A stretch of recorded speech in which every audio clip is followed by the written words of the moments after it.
I died, choking on my own blood. The taste of betrayal as sharp as the knife that ended me. But that wasn't the worst part. The worst was realizing my own mother had handed the blade to the man who twisted it. And now, as my eyes snapped open to the sterile beep of a hospital monitor from 3 years ago, I knew this was my second chance.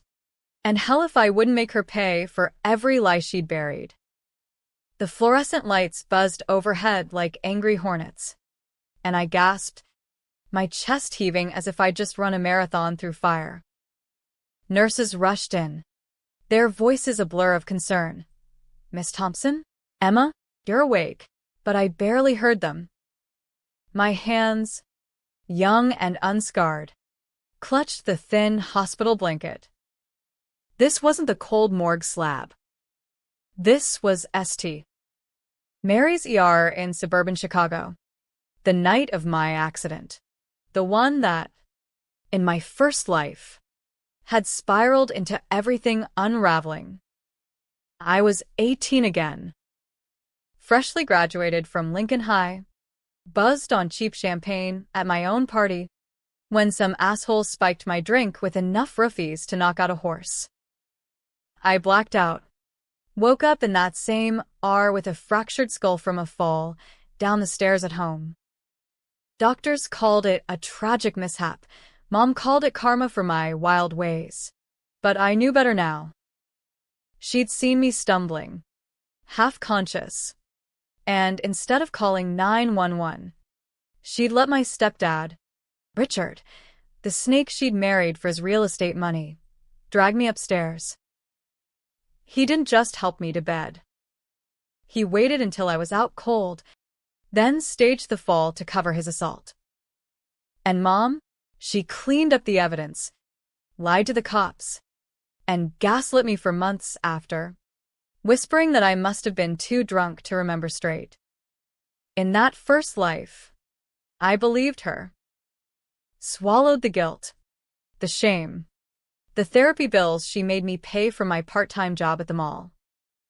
It festered, turned me into a ghost in my own home, skipping college apps, chain-smoking in the backyard, until one rainy night 2 years later, Richard cornered me in the garage.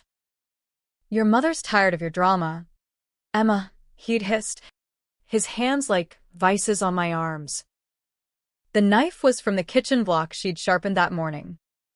One twist, and I was gone. She found me, screamed for help too late, and, at the funeral, she sobbed about her poor troubled girl while cashing in my life insurance, 50 grand she blew on a Vegas weekend with him. But not this time. As the nurse fussed with my I locked eyes on the mirror across the room. There I was, wide green eyes, freckles dusting my nose. That stupid pixie cut I'd begged for senior year. Alive. Whole. And burning with a rage that tasted like freedom. Mom burst through the curtain an hour later, her Botox-smooth face crumpling into that fake concerned mask she wore so well. "Oh, baby, thank God." She lunged for a hug, her Chanel perfume choking me like exhaust fumes. I let her pull me close, but my arms hung limp.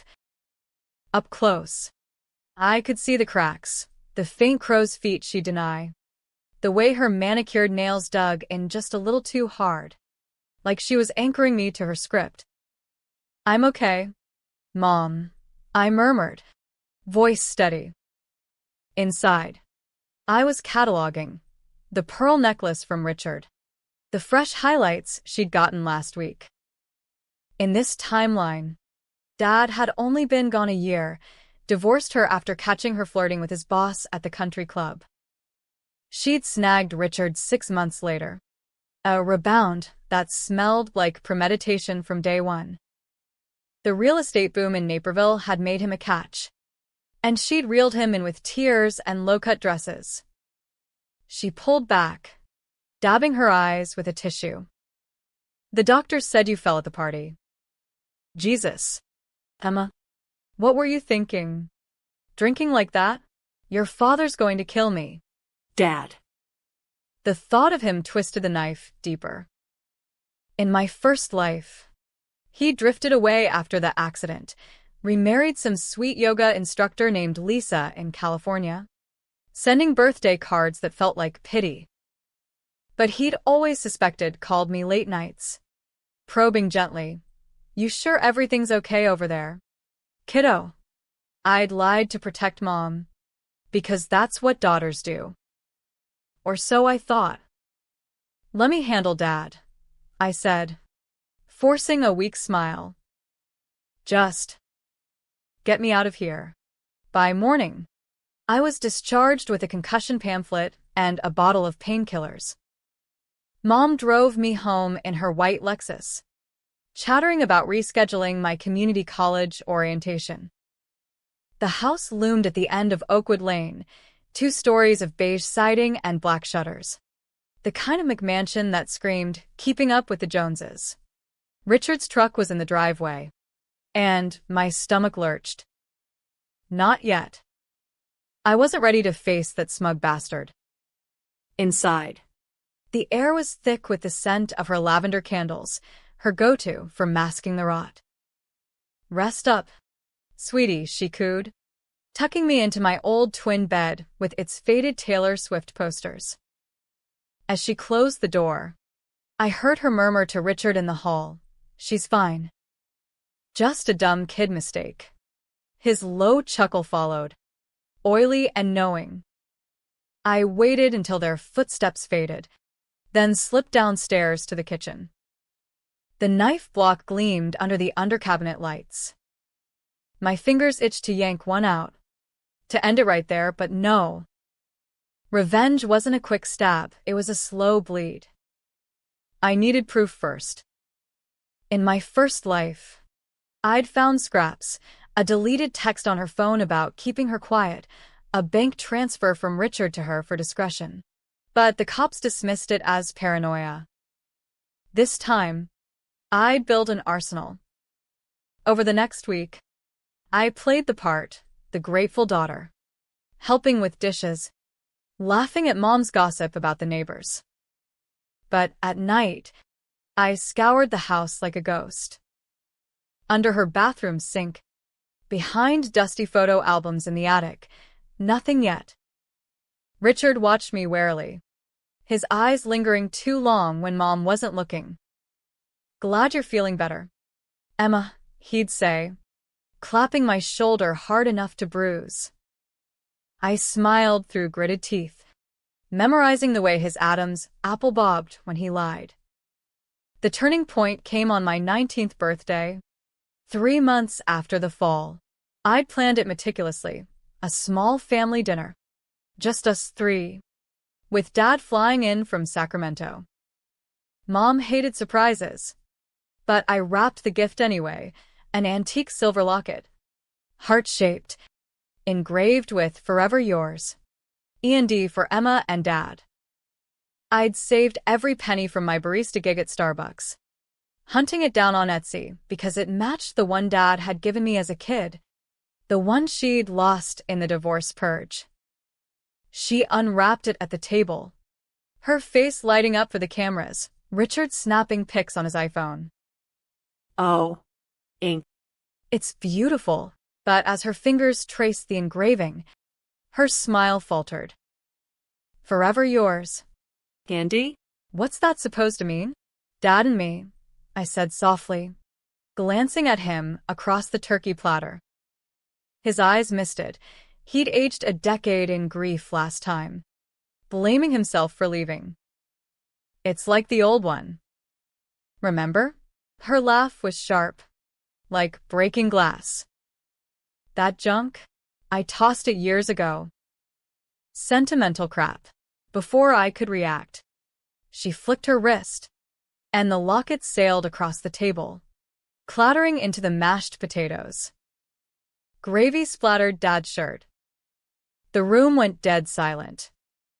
Claire, Dad barked, his fork clattering down. Richard shifted uncomfortably, but Mom just shrugged. her eyes cold. It's just a trinket. Tom. Emma's too old for this Hallmark bullshit. She reached for her wine. But I saw it, the flicker of fear. She knew. In that moment, the engraving hit too close. A reminder of the family she'd shattered. The secret she'd buried under fake smiles and alimony checks. Dad's face hardened. That's enough. Emma, come on, we're going for a drive. He stormed out, keys jingling.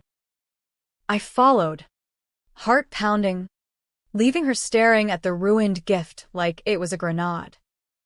In the car, under streetlights flickering like Morse code, Dad gripped the wheel white-knuckled. I've had enough of her games. Kid. When I left, I thought it was just the affairs, but this, treating you like that, I hesitated, the words bubbling up like acid. Tell him. All of it. But if I did, without proof, it'd be my word against theirs. Mom would spin it. Unstable daughter. Daddy's girl lashing out. It's okay. Dad. She's just stressed. He pulled over at the lakefront, the Chicago skyline glittering across Lake Michigan. No. It's not. I should have fought harder for custody. His voice cracked. Promise me you'll call if anything feels off. Anything. I promise. And as he hugged me goodbye the next morning back to Lisa and his new life, I meant it. But I was done waiting for nights. This princess was arming up. Back home, the tension crackled like static. Mom iced me out for days, busy with Richard's open houses. But I caught her once, in the study, rifling through old files. My files, report cards, that custody petition Dad had half-assed. She slammed the drawer when I walked in, but not before I glimpsed the safe in the wall. Combination? Her birthday? Probably. Lazy bitch. That night, while they slept off a bottle of Merlot, I crept downstairs. The safe clicked open on April 2nd, 15, her glory days at 25. Inside, cash stacks, a burner phone, and a USB drive labeled ET, my initials. Heart slamming. I plugged it into my laptop upstairs. Videos. Grainy iPhone footage from the night of the party. Me? Slumped on the couch. Richard's hands on my waist. Mom in the background. Hurry up, she's out cold. Just make it quick. Then the stairs. The shove. The thud. My scream cut off screen. And audio logs, her voice. Post-fall. If she talks. We're done. Pay her tuition. Keep her sweet. I puked into the trash can. The room spinning. Proof. Undeniable. But revenge? That meant choices. Leak it anonymously to the cops? They'd investigate. But Richard's lawyer was a shark. Mom would cry abuse. Paint me as the liar. Or go nuclear. Confront them. Force a confession on tape. Risky. Controversial. Dad would get dragged in. His new marriage tainted by the scandal. Or the gift. That locket. Still gravy-stained in the trash. In my first life, after she tossed it, I'd spiraled, overdosed on her pills to escape the pain, only for Richard to finish the job. This time, I'd weaponize it. Invite Lisa, Dad's stepmom, to me now. But a fresh face in this timeline, over for a reconciliation brunch. Gift her the cleaned locket, right in front of Mom. Let the symbolism gut her. it was petty. Cool. Even. But in America, where family feuds play out on TikTok and true crime pods, Controversy was currency. And I was cashing in. The brunch was set for 2 weeks later. At that overpriced bistro in downtown Naperville. White tablecloths. Mimosas flowing like apologies. I'd called Lisa myself. Hey, stepmom-to-be, think you could help me bridge the gap with Dad's side. She was all warmth. Yoga-toned arms and essential oils. The anti-mom. Of course. Emma. Family first. Mom arrived late. Richard in tow. Her smile a razor wire. What's this? A summit. She air-kissed Lisa. Eyes narrowing at the locket around my neck. The original. I'd fished from the trash and polished. Just wanted to make things right, I said, sliding a velvet box across the table as Lisa sat. Inside, a twin locket, engraved the same. For you, Lisa.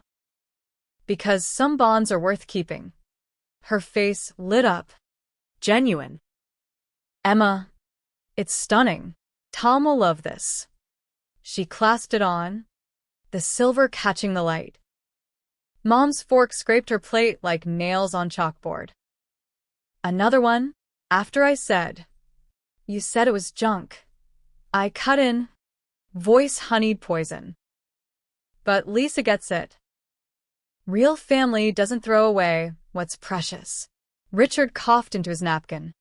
But Mom's eyes blazed. You're twisting this? Emma. Always the drama queen. Lisa blinked, sensing the frost. Claire, maybe we should. No. Mom shoved back her chair. You think a bauble fixes years of your father's abandonment? Or your little stunts? She leaned in, voice a venomous whisper. Remember the party? Keep pushing.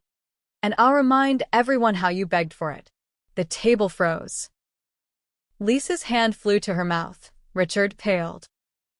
I'd set my phone to record in my purse, audio only. But enough. Begged. I echoed. Loud enough for the waiter to glance over. Like how you begged Richard to handle me that night? Gasps rippled. Mom's face drained to ash. What the hell are you? I pulled the USB from my pocket, sliding it to Lisa. Watch it. With Dad. Then decide if this family's worth saving. She took it, trembling. Richard bolted for the door, muttering about a call. Mom lunged for me, nails raking my arm. You ungrateful little. Touch me again, I hissed, shoving her off. And the whole world sees what you did. Sirens wailed in the distance. Cops. Because I'd tipped them anonymously en route, citing domestic disturbance at brunch. Controversy? Check. As they cuffed Richard outside, Mom wailing denials. Lisa hugged me tight. You're safe now, Emma. But safety was a lie. As they hauled her away too, obstruction. Conspiracy, the twist hit. Dad's number buzzing my phone. Kiddo? Lisa just sent me the files. Jesus. I knew something was off. But this? I'm coming home. For good. Home. Not the beige McMansion. But us, me and Dad. Rebuilding without the poison. Mom's screams echoed as they loaded her into the squad car. Regret twisting her perfect features. The locket around Lisa's neck swung like a pendulum, counting down her empire's fall. In my first life, I died forgiving. This time, I lived vengeful. And damn. It felt American as apple pie, bitter, Bold. and unapologetically mine. The fallout hit like a Midwest tornado, fast, furious, and leaving nothing but wreckage in its wake. By evening, the local news vans clogged Oakwood Lane, their spotlights carving harsh angles across the neighbors' manicured lawns. Naperville shocker. Prominent realtor couple accused in daughter's assault cover-up, The cheerin' blared on Channel 5. I watched from Dad's hotel room downtown, Lisa brewing chamomile tea like it could soothe the storm. She'd forwarded the USB to the DA before calling him. Her voice steady. "Tom, your ex is a monster. Emma needs you."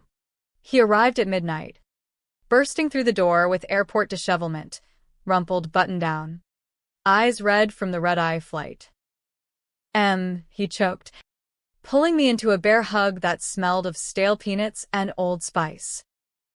For the first time in either life, I let the tears come, soaking his shirt. "I'm so sorry. I should have seen it." "You couldn't have," I whispered, because part of revenge was mercy for the survivors. Lisa hovered, offering Kleenex and that locket, now open to reveal a photo of us three from my high school graduation. The original. She'd had it framed already. A quiet fuck you to Mom's trash bin. The cops grilled me at the station next morning, 2 detectives. A no-nonsense Latina named Ruiz and her partner. A burly guy with a Bears mug. I stuck to the script, found the USB while organizing, confronted at brunch. Called it in. No mention of the roofies or the death I remembered. That was my ghost story. Not evidence. They nodded. Sympathetic but skeptical. Family drama gets messy. "Miss Thompson. You sure you want to press?" "Damn sure," I said, signing the statement with a flourish. Controversial? Hell yes. Social media was already exploding. Naperville Nightmare trending, with armchair therapists dissecting Mom's narcissist vibes and Richard's creep alert mugshot circulating like herpes at a frat party. Old classmates demanded, "Emma, WTF? Your mom's trending on my For You page." I blocked them all. Privacy was the new luxury. Dad lawyered up fast, hired a pit bull from his firm in Cali. A woman who'd shredded bigger fish. By week's end, bail was denied. Richard faced felony assault charges. Mom aiding and abetting. The DA painted it lurid. A couple so greedy, they'd sacrifice their own kid for a quiet life. Tabloids ate it up. Suburban nightmare. The locket that locked them up. But revenge's aftertaste is ash. Nights blurred into insomnia marathons, the hospital beep echoing in my skull. I'd wake gasping, convinced I smelled blood, only for Lisa to pad in with warm milk and affirmations. "You're here. Emma. You're safe." She was the stepmom cliché done right, patient. No bio kids baggage. With a laugh that cut through fog like California sun. Dad proposed over takeout Thai. Ring from a jeweler in Sacramento. "Marry me again." Lisa? This time.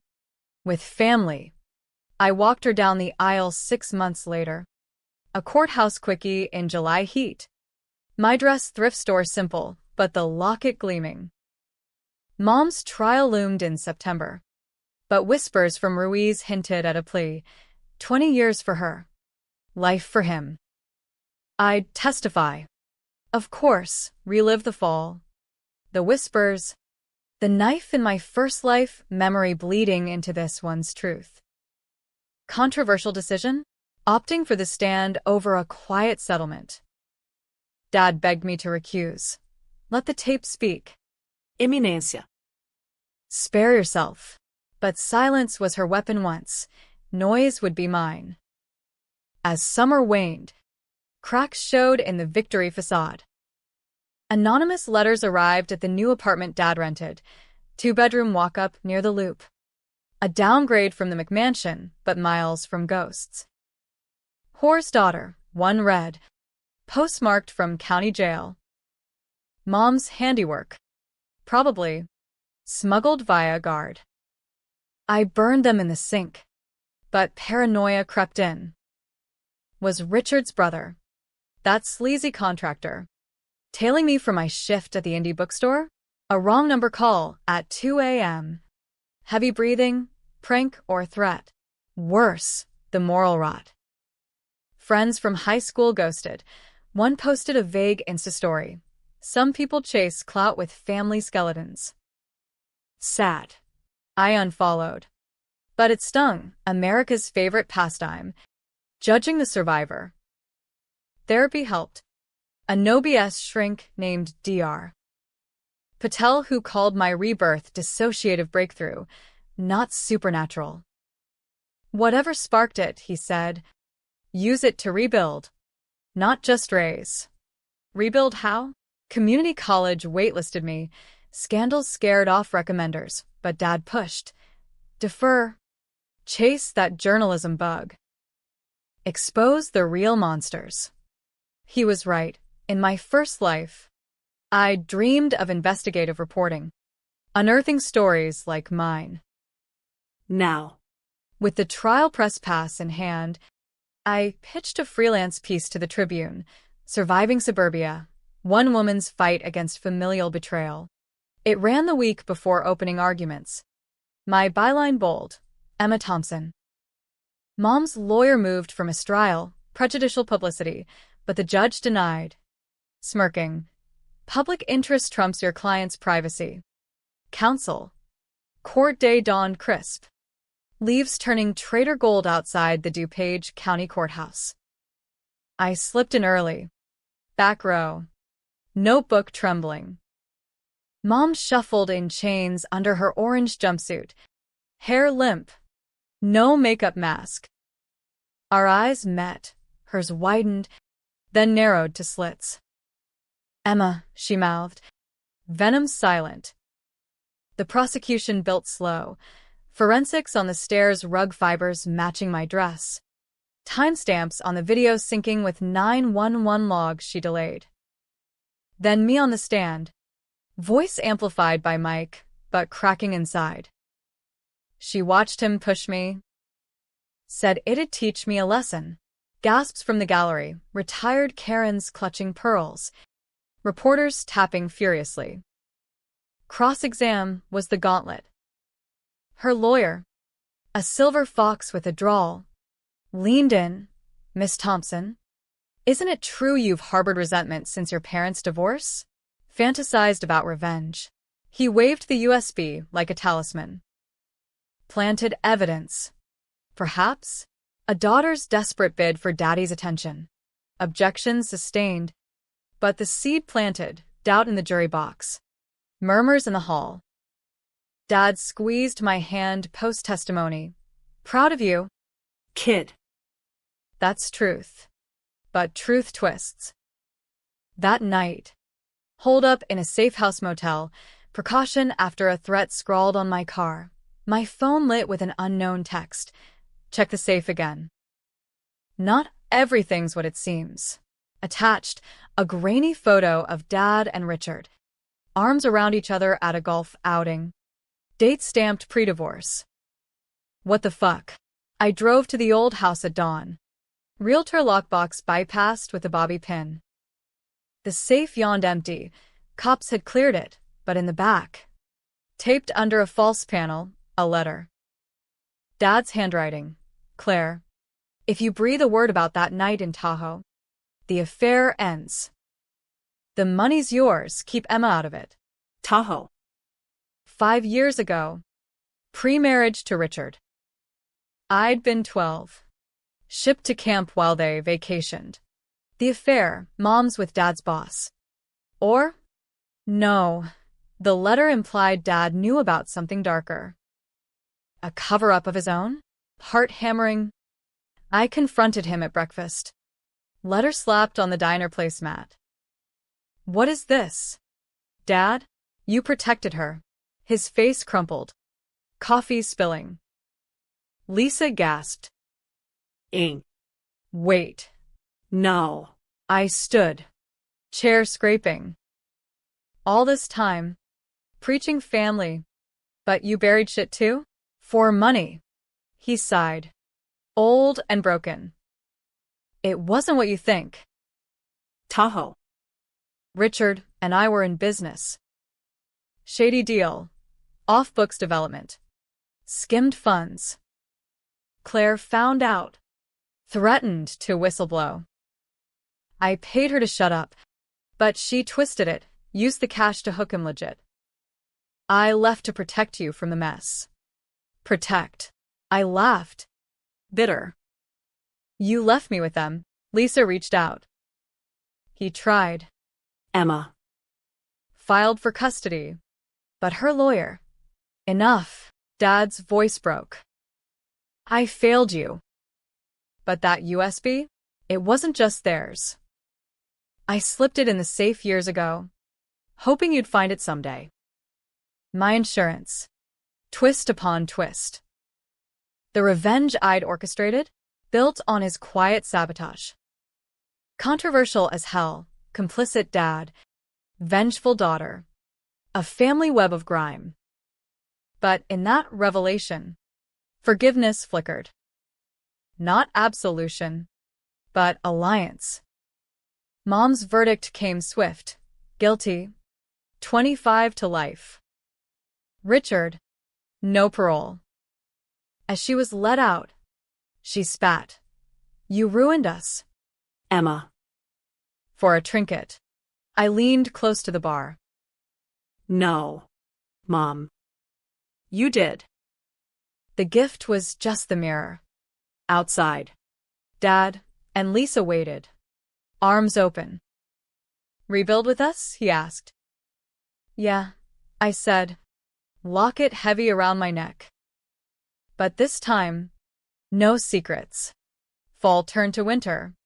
Chicago's bite sharpening the edges of my new normal. The apartment filled with Lisa's succulents and Dad's jazz records. A tentative harmony scored over late-night talks.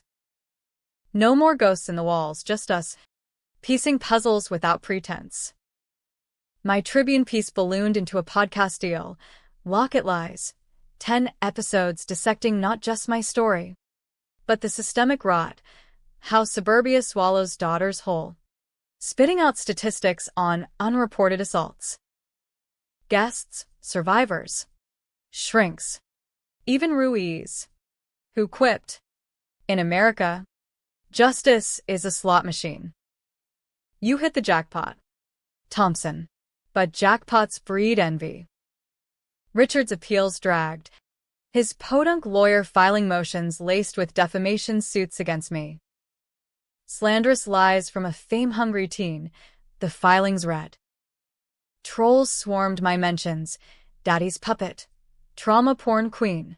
I muted, blocked, blogged back, controversial essays on weaponizing vulnerability, racking up blue checks and book agent pings. Revenge is a hell of a muse, one emailed. Damn right. Mom's appeals were quieter. Prison mail filtered through her public defender. One slipped through. Emma, see me. Before it's too late, attached. A photo. Yellowed, me at 5. Her at 28. Grinning on Navy Pier. Ferris wheel lights blurring behind. The locket. Proto version. Dangled between us. Dr. Patel called it closure bait. Confront or compost? I mauled it over jogs along the lake. Wind whipping secrets from the waves. Compost felt clean. Let her rot in Danville Correctional. Bingo nights and regret stew. But confrontation? That was the American way. Face the dragon. Slay or be scarred. Visitation day. I drove solo. 2 hours south on I-57. Radio static hissing indictments. The prison loomed gray and squat. Barbed wire a crown of thorns. Inside. The visiting room hummed with fluorescent despair, kids coloring, men murmuring codes. Mom waited at a scarred table. Thinner. Grayer. Jumpsuit hanging loose. No Botox armor, just hollow eyes tracking my approach. Emma. Her voice cracked. Not with warmth, but want. You came. I sat. Hands folded like a shield. 1 hour. No bullshit. She nodded, fingers twisting a paper napkin. I didn't mean for it to go that far. The party, you were spiraling. Skipping school. That boy from the tracks. I thought Richard could scare you straight. Scare? I leaned in, voice low thunder. He raped me. Mom. You watched. Her flinch was real. Tears spilling. I know. God. I know. But after your father left, taking half the house, the savings, I was drowning. Richard promised security. And you. You were always his favorite. Even after. Dad's. The twist from the letter nod. Tahoe. What really happened? She wiped her face, glancing at the guard. Your father. He and Richard cooked the books on that mall project. Millions skimmed. I found the ledgers. Confronted him. He begged, said it'd ruin you. College funds tied up. Offered me hush money. But Richard. He saw opportunity. Seduced me. Promised more. We framed Tom as the villain. Got the divorce settlement fat. And me. My nails dug crescents into palms. Collateral? No. Desperate whisper. You were leverage. Keep you close. Control the narrative. The fall. It was meant to be a warning. Not. She choked. I stopped it too late. Then the guilt. It ate me. That's why the knife night. I want to check on you. Saw him. I screamed, but the ambulance took too long. First life echo. Her sobs at the funeral. Genuine in grief. But too late then. Now. You cashed the insurance. Vegas with him. Her head bowed. Weakness. I'm sorry. Emma. For the gift. The lies. All of it. The locket burned against my skin. A talisman of what-ifs. Forgiveness? A myth peddled in rom-coms. But understanding? That was power. Sorry doesn't untwist the blade. But it explains the monster you became. Guard called time. As she stood, Cuffed. she pressed the napkin into my hand, phone number scrawled. If you ever. Right. Or visit. I crumpled it, left it on the table. Outside. Snow flurried, blanketing the drive home in uneasy peace. Compost. Mostly. But I'd send cards, holidays, birthdays, and signed, with a locket charm clipped inside. Petty? Maybe. Poetic? Absolutely. Spring bloomed with breakthroughs. Locket lies hit top charts. Royalties funding my Northwestern app, full ride, journalism track. Dad and Lisa honeymooned in Napa. Sending vineyard selfies. I house sat, binging true crime with a cat named Vengeance. Dates flickered, a barista with tattoos. A poli-sci major debating ethics over IPAs, but trust was a slow thaw. The real high came at graduation. Cap and gown swishing under the arch. Dad hooped from the bleachers. Lisa's snapping pics. Locket twin winking. Post-ceremony. A surprise. Ruiz. In civvies. Handing me a folder. Case closed for good. Richard flipped, confessed to worse. Cold cases. Your story cracked him open. Justice. Delayed but devouring. That night. Bonfire on the beach with classmates, new ones. Unscarred by my past, we toasted marshmallows and messes. To second chances, I said, flames dancing like rebirth. But twists linger. A year in, interning at the Sun-Times. I uncovered another thread. Richard's firm. Rotten to the core. Laundering for local Pauls. My exposé dropped like a bomb. Headlines. Hearings. A Senate subcommittee invite. Mom wrote from prison. Proud? Or still hating? I replied. Healing. Right back. Revenge evolved, not ablaze, but embers warming the forge. I built stories that saved strangers. A memoir deal, The Locket's Shadow. Therapy marathons turning pain to prose. Dad remarried Lisa proper. A backyard bash with string lights and my toast. To families we choose. Not blood that binds. The controversial calls? Leaking trial docs to podcasters. Dating my source briefly. Ethics be damned. Ghosting mom's holiday please. Stains on the soul. But mine to own. In America's funhouse mirror, where Me Too meets true crime cash-ins, I was the girl who died twice. Lived once. And flipped the script. Now. At 23. Staring at Lake Michigan from my studio walk-up. Locket open on the sill. Dad's photo beside Lisa's. A third slot empty for whatever comes. The hook of that first death? Just prologue. This life's the plot, messy. Mended. Magnificently mine.